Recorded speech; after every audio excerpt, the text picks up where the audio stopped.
अब हम बात करेंगे इनके कुछ एग्जाम्पल्स की और उसके लिए निकालेंगे हम अभिक्रिया की कोटि भी। ठीक है, चलो तो पहले हम देखते हैं एक अणुक अभिक्रिया। ठीक है, सबसे पहले एक अणुक अभिक्रिया। ठीक है, चलिए एक अणु यानी एक अणु भाग लेगा इसमें, यानी कि H2O2 और क्या बनेगा H2O प्लस हाफ O2। तो ये अभिक्रिया में एक अणु दे रहा है, तो कौन सी है ये, एक अणु। अब इसके लिए वेग व्यंजक लिखना हो तो कैसे लिखेंगे, ROR बराबर के H2O2 1, क्या आएगी 1। ठीक है, क्यों सिंगल स्टेप रिएक्शन है, कोटि क्या आएगी यहाँ पर 1 आएगी, क्योंकि यहाँ पे आणविकता कितनी है, एक। रिएक्शन कौन सी है, सिंगल स्टेप। ठीक है, दूसरा एग्जांपल देखते हैं द्विअणुक का क्या एग्जांपल हो सकता है बताइए। यहाँ पे हो सकता है 2HI, क्या निकलेगा H2 प्लस I2, यहाँ पर H2 प्लस Cl2 क्या बन गया 2HCl। ठीक है, तो ये क्या है, ये है द्विअणुक अभिक्रिया। अब इसके लिए वेग व्यंजक कैसे है, ROR बराबर, इसके लिए लिखते हैं अपन OR बराबर KHI एंड देन 2। ठीक है, इस तरह से। नेक्स्ट त्रिअणुक का भी एक एग्जांपल देख लेते हैं। त्रिअणुक का एग्जांपल लेते हैं 2NO प्लस O2, क्या बन जाएगा यहाँ पे 2NO2। देखो यहाँ पे 2 मॉलिक्यूल थे, 2 आणविकता, यहाँ पे भी 1 था, तो 1 आणविकता, यहाँ पे 2 और 1, कितने अणु भाग ले रहे हैं 3, तो आणविकता कितनी हुई 3, यानी त्रिअणुक। ठीक है, अब इसके लिए ROR निकाला होगा वेग व्यंजक KNO और O, ये भी कितनी होगी 2 and then 1। ठीक है, इस तरह से क्लियर। ठीक है, तो इस तरह से हमने देखा कि जो अभिक्रियाएं सिंगल स्टेप में होती हैं, यानी एक ही स्टेप में हो रही हैं, सिंगल स्टेप्स में हो रही हैं, उन अभिक्रियाओं के लिए, यानी कि जो अभिक्रियाएं हमारी कैसी हो रही है बच्चों, सिंगल स्टेप में हो रही हैं, उन अभिक्रियाओं को मतलब प्राथमिक अभिक्रियाएं। और उन प्राथमिक अभिक्रियाओं के लिए जब हमने अभिक्रिया की कोटि निकाली तो हमने देखा कि जो अभिक्रिया की कोटि वही आ रही है जो कि उसकी आणविकता है। ठीक है, जैसे इस रिएक्शन में आणविकता क्या है 1, एक अणु का अभिक्रिया, तो अभिक्रिया की कोटि भी हमारी कितनी आई 1। अभिक्रिया कोटि कैसे आएगी, एक्सपेरिमेंट से। ठीक है, तो 99.9% केसेस में ऐसा देखा गया है कि आणविकता जो है वो मतलब किसके बराबर, कोटि, यानी कि जब भी कोटि निकाली गई एक्सपेरिमेंट से तो ये देखा गया कि कोटि वही आ रही है जो कि आणविकता है। ठीक है, किसके लिए है, सिंगल स्टेप रिएक्शन के। क्लियर। चलिए, अब कुछ केसेस ऐसे हैं जहां पर क्यों है वो आणविकता तो हमें कुछ और दिख रही है, लेकिन वहां पर जब कैलकुलेट किया गया तो अभिक्रिया की कोटि कुछ और आई। और ऐसा कहाँ होता है वो देखिए, मैंने आपको एक चीज पढ़ाई थी, अगर आपको याद हो तो, क्या बच्चों, मैंने आपको समझाया था छद्म प्रथम कोटि अभिक्रिया बताई थी कि नहीं बताई थी, याद आ रहा है कुछ। चलिए, इसका एग्जांपल मैंने आपको क्या दिखाया था कि बताया था CH3C double bond O C2H5, यहाँ पे रिएक्शन हो गई हमारी वाटर के साथ में, H2O के साथ में, और प्रोडक्ट हमारे पास में क्या बन रहा था CH3COOH प्लस C2H5OH। ठीक है, देखो अगर हम इसकी आणविकता की बात करें, आणविकता कितनी दिख रही है इसकी बताइए, 1 + 1 यानी कि 2। आणविकता कितनी दे रही है 2, यानी कितने आयंस या कितने यहाँ पे अणु भाग लेने हैं 2, एक ये और एक वो, यानी कि 2। अब आणविकता तो इसकी 2 है, लेकिन इसकी कोटि कोटि क्या आती है इसकी कोटि आती है हमारे पास 1, कोटि क्या आती है हमारी 1। तो इस तरह की अभिक्रिया होती है छद्म प्रथम कोटि अभिक्रिया, जो मैं आपको समझा चुकी हूँ। इसमें होता क्या है, देखो हमने क्या किया था, जब H2O को बहुत ज्यादा अमाउंट में ले लिया। H2O कैसा है, एक्सिस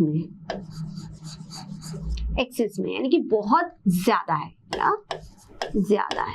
कौन ज्यादा है, यहाँ पे हमारे पास में ज्यादा है यहाँ पर H2O, यानी कि H2O को हमने बहुत ज्यादा अमाउंट में ले लिया, इसकी सांद्रता बहुत ज्यादा है।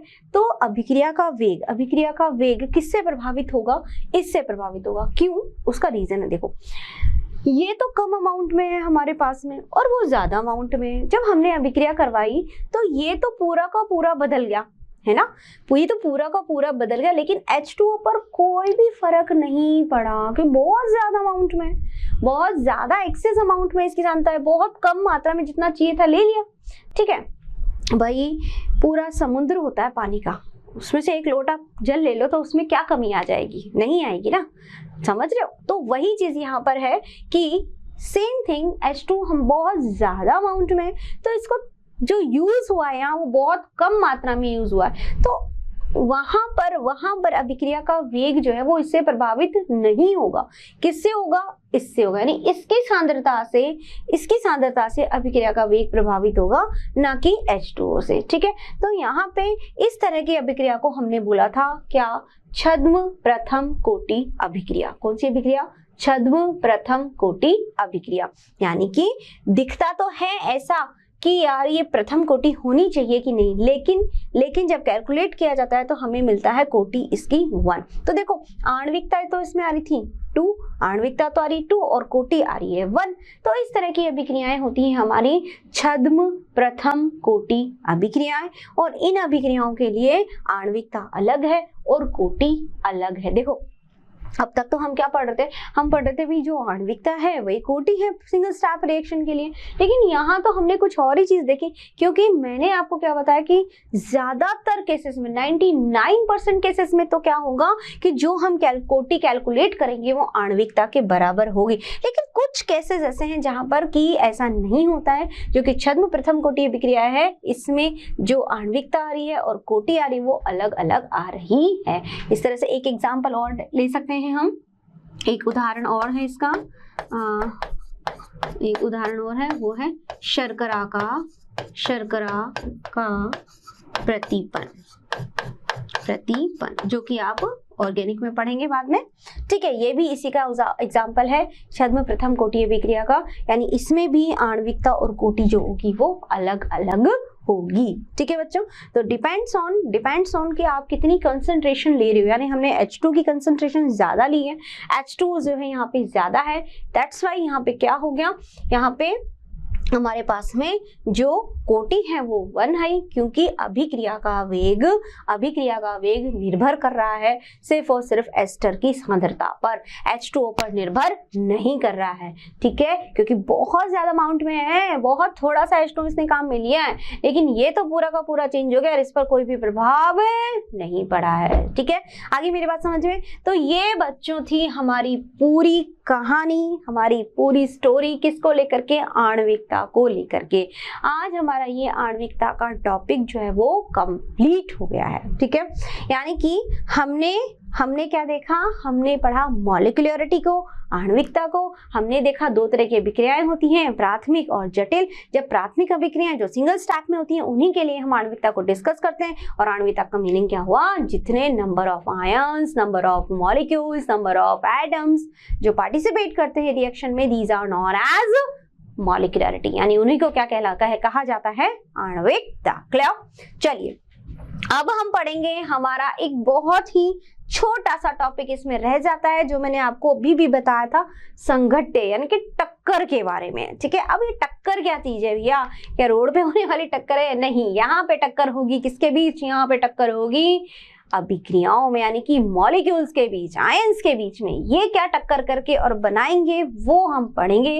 यानी कि हम क्या पढ़ेंगे बच्चों, हम पढ़ेंगे अब बहुत ही इंटरेस्टिंग वो है रासायनिक अभिक्रिया का संघट्य सिद्धांत। यानी कि अब हम जानेंगे रासायनिक अभिक्रिया के संघट्य सिद्धांत के बारे में। ठीक है, अब संघट्य सिद्धांत क्या है शुरू करते हैं। ठीक है बच्चों, चलिए शुरू करते हैं हमारा संघट्य सिद्धांत।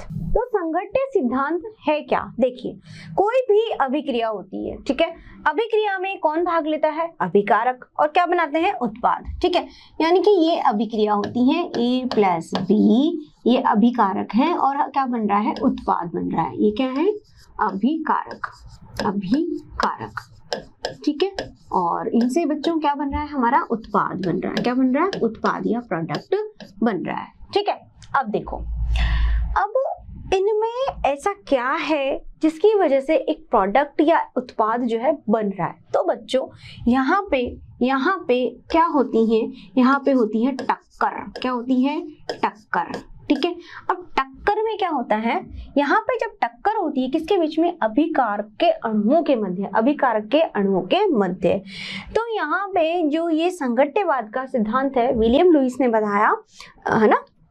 तो विलियम लुईस ने संघट्यवाद सिद्धांत का प्रतिपादन किया और उन्होंने ये कहा कि ये जो अभिकारक हैं, ये अभिकारक एक ठोस गोले के रूप में है। इस तरह से एक ठोस गोले के रूप में अभिकारक हैं और इनके मध्य टक्कर होती है और हमारे पास एक उत्पाद बनके तैयार हो जाता है। ठीक है, यानी ये है अभिकारक।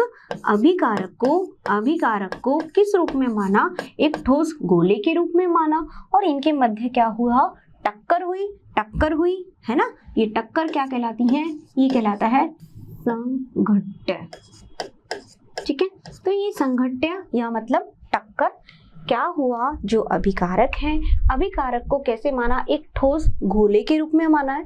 ये है क्या करते हैं? आपस में टकराते हैं, टक्कर होती है जिन्हें संघट्य कहते हैं और हमारे पास में क्या बन के आ जाता है? एक उत्पाद या एक प्रोडक्ट जो है वो बन करके तैयार हो जाता है। ठीक है, अब देखो, अब विलियम लुईस ने क्या बोला कि इनको एक ठोस गोले के रूप में माना है, टक्कर हुई है जिसे संघट्य कहते हैं, उत्पाद। अब इसको कैसे हम प्रदर्शित करेंगे? इसे प्रदर्शित करेंगे संघट्य आवृत्ति से। ठीक है, किससे? संघट्य आवृत्ति।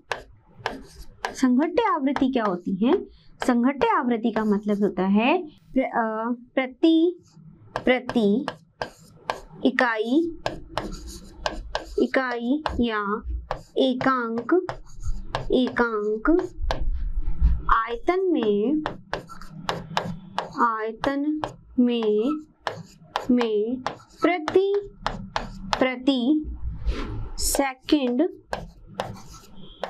प्रति सेकंड संघट्य अणुओं की संख्या संघट्य आवृत्ति कहलाती है। संघट्य आवृत्ति कहलाती है। यानी कि क्या मीनिंग हुआ इसका मीनिंग हुआ कि एकांक आयतन में कितने अणु जो टक्कर कर रहे हैं वो क्या कहलाते हैं? संघट्य आवृत्ति कहलाती है। ठीक है, तो संघट्य आवृत्ति का मतलब हुआ एकांक आयतन में या इकाई आयतन में कितने अणु आपस में टक्कर कर रहे हैं वो क्या कहलाती हैं? संघट्य आवृत्ति कहलाती हैं और इसे प्रदर्शित करते हैं ZAB से। ठीक है, तो अब इसके लिए जब इसमें हम वेग स्थिरांक से कैसे इसका संबंध कैसे स्थापित होगा वो देखिए। होगा K बराबर ZAB E minus EA upon RT से। ठीक है, तो ये हो गया K बराबर ZAB E minus EA upon RT। यहाँ पे हमारे पास पता है हमें कौन क्या क्या है? K बराबर यहाँ पर क्या है? K है हमारा वेग स्थिरांक, वेग स्थिरांक, इसका मतलब क्या हुआ, इसका मतलब हुआ कि वेग स्थिरांक किस पर निर्भर कर रहा है यहाँ पर, ZAB यानी कि संघट्य आवृत्ति पर, यानी कि कितने अणु आपस में टक्कर कर रहे हैं उस पर डिपेंड कर रहा है वेग स्थिरांक यानी कि K। तो K किसके समानुपाती है, ZAB या संघट्य आवृत्ति के, ठीक है। तो ZAB हमारी क्या है, संघट्य आवृत्ति, ठीक है। और E पता ही है चर घातांक है हमारा, है ना। और EA है सक्रियण ऊर्जा जो हम पढ़ चुके हैं, एक्टिवेशन एनर्जी। R है हमारा गैस स्थिरांक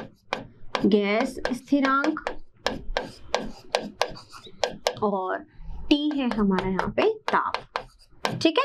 चलिए, तो K हमारा है वेग स्थिरांक, Z है हमारा ZAB संघट्य आवृत्ति और E चर घातांक, E activation energy, R gas constant और T है हमारा यहाँ पर ताप या टेम्परेचर, ठीक है।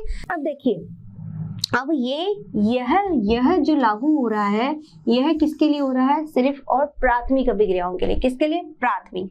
लेकिन यह जटिल अभिक्रिया के लिए मान्य नहीं है, जटिल अभिक्रिया के लिए मान्य नहीं, क्यों नहीं है, क्यों नहीं है, क्योंकि जटिल अभिक्रियाओं में जो टक्कर होती है वो प्रभावी नहीं होती है, जटिल अभिक्रियाओं में टक्कर प्रभावी नहीं होती है। देखो, सरल अभिक्रिया टक्कर प्रभावी होगी, टक्कर जब प्रभावी होगी तभी तो प्रोडक्ट बनेगा ना। उत्पाद कब बनेगा, प्रोडक्ट कब बनेगा, जब टक्कर प्रभावी होगी, ठीक है। लेकिन टक्कर प्रभावी नहीं होगी तो उत्पाद का बनना मुश्किल है थोड़ा सा। तो जटिल अभिक्रियाओं में क्या होता है, जो टक्कर होगी वो प्रभावी नहीं होती है, ठीक है। तो यहाँ पर जो है ये इसके लिए मान्य नहीं होता। अब इसके लिए अब क्या फॉर्मूला लिखा जाए यहाँ पर, जब टक्कर प्रभावी नहीं है, ठीक है, टक्कर प्रभावी नहीं है तो क्या लिखा जाएगा, K बराबर, यहाँ पे एक चीज और लगा दी गई, वो क्या लगा दिया गया, रो E minus EA upon RT, ठीक है। जब टक्कर प्रभावी नहीं है तब हमारे पास फॉर्मूला हो गया ये K बराबर ZAB रो E minus EA upon RT, ठीक है। तो इस तरह से ये है हमारा रासायनिक अभिक्रिया का संघट्य सिद्धांत, ठीक है। फिर से एक बार इसको समझ लीजिए, जान लीजिए क्या मतलब है रासायनिक अभिक्रिया के संघट्य सिद्धांत से। इसका मीनिंग ये है कि जब अभिकारक आपस में क्रिया करते हैं तो उत्पाद बनते हैं, ठीक है। लेकिन अभिकारक में ऐसा है क्या, ऐसा होता क्या है, ऐसा होता ये है बच्चों कि ये जो अणु है या जो आयंस हैं ये आपस में टक्कर करते हैं और जब टक्कर करते हैं तो उत्पाद बनता है। तो इस टक्कर को ही एक सिद्धांत के रूप में प्रतिपादित किया विलियम लुईस ने और राउट्स ने, जिसने यह बताया कि जो अभिकारक हैं वो एक ठोस गोले के रूप में और उनसे जब टक्कर आपस में होती है तब एक उत्पाद का यहाँ पे फॉर्मेशन होता है या उत्पाद बनता है। इन्होंने कहा एक चीज बताई, संघट्य आवृत्ति क्या होती है, प्रति इकाई आयतन में, एकांक आयतन में या प्रति इकाई आयतन में प्रति सेकंड अणुओं की संख्या, यानी प्रति सेकंड संघट्य अणुओं की संख्या, यानी कि वो अणु जो आपस में टक्कर करेंगे वो कितने हैं, कि एक सेकंड में कितने अणु टक्कर कर रहे हैं, ठीक है। वो क्या कहलाती है, संघट्य आवृत्ति। इसे ZAB से प्रदर्शित किया जाता है। अब इसके लिए फॉर्मूला क्या बनाया गया, K बराबर ZAB minus EA upon RT। ये सब क्या है वो मैंने आपको बता दिया है।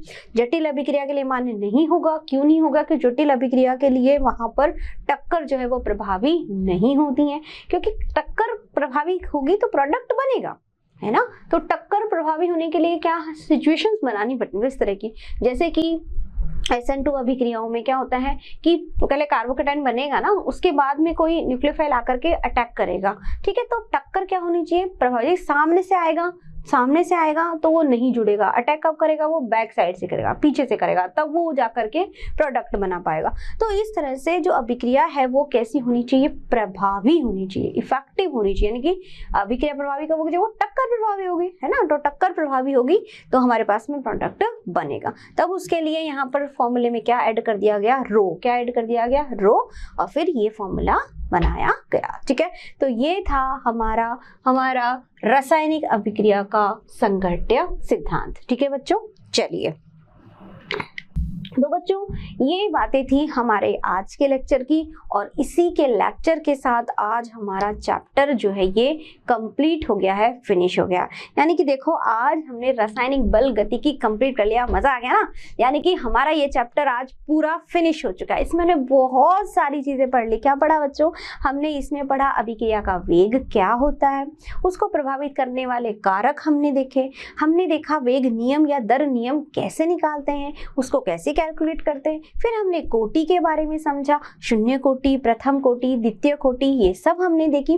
फिर हमने कोटि निकालना भी सीखा कि किस तरह से कोटि कैलकुलेट करते हैं, कैसे कैलकुलेट करेंगे, एक्सपेरिमेंट्स, ये ध्यान रखिएगा हमेशा। ठीक है, और फिर हमने इसकी अलग अलग कैलकुलेशन की, और उसके बाद हमने देखा यहाँ पर एक बहुत ही इंटरेस्टिंग आर्हेनियस इक्वेशन और उसके साथ ही मॉलिक्यूलैरिटी यानी कि अभिक्रिया की आणविकता और संघट्य सिद्धांत को। तो आज हमने क्या पढ़ा, आज हमने पढ़ा इसकी आणविकता को पढ़ा। आणविकता मतलब कितने कितने अणु, मॉलिक्यूल्स या आयंस या एटम्स जो रिएक्शन में पार्टिसिपेट कर रहे हैं, अभिक्रिया में भाग ले रहे हैं, वो क्या है, आणविकता। और कोटि हमेशा कैसे आएगी, कोटि आएगी एक्सपेरिमेंट से। कैसे आएगी, एक्सपेरिमेंट से, प्रयोग से।